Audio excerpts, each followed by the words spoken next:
L-Assoċjazzjoni Maltija tal-Lukandi u r-Restoranti l-MHRA laqet ir-riforma ġdida tal-akkomodazzjonijiet kollettivi mħabbra mid-Deputat Prim Ministru Ministru għat-Turiżmu Ian Borg u ddeskrivieta bħala pass importanti lejn mudell ta' turiżmu sostenibbli u ta' kwalità.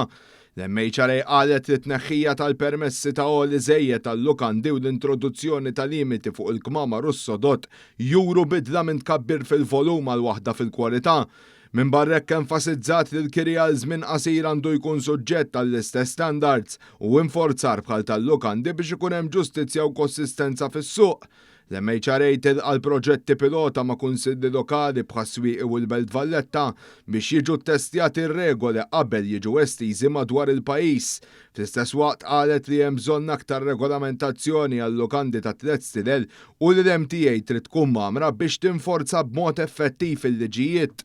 L-Assoċjazzjoni enfasizzat li temmen li dawn ir-riformi għandhom iwasslu għal settur turistiku ta' kwalità ogħla u aktar sostenibbli f'pajjiżna. One News ħaw koll ir-reazzjoni ta' Wayne Flask, ambjentalista, li esprima s-sodisfazzjon li b'dak imħabbar fis-settur turistiku se ssir differenza mill-att ambjentali u bekk ikollna industrija iżjed sostenibbli u qal li kien hemm diversi proposti li laqtuh b'mod partikolari żieda fil-kontribuzzjoni li t-turisti jridu jħallsu għal kull li jdumu f'pajjiżna l-btala.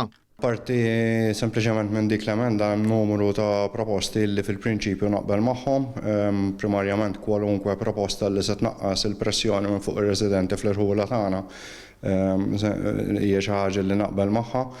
Naħseb illi biex verament nofru prodott turistiku ta' kwalità illi ma jħallix dawn ir-reperkussjonijiet kollha fuq in-nies fl-irħula, għandna bżonn li jidħlu ċertu kontrolli, ċertu miżuri fejn jidħol il-miżura li semmejt inti, it-turist Malti meta jsifer barra minn Malta ħallas bit-salsa pratikament għal kollox u naħseb li t-turist li qiegħed iżur Malta m'għandux jingħata l-istess preferenza u l-istess prezzijiet li jingħataw ir-residenti li jgħixu hawnhekk, ikkontribwixxu għall-ekonomija ta' hawnhekk u jħallsu t-taxxi hawnhekk.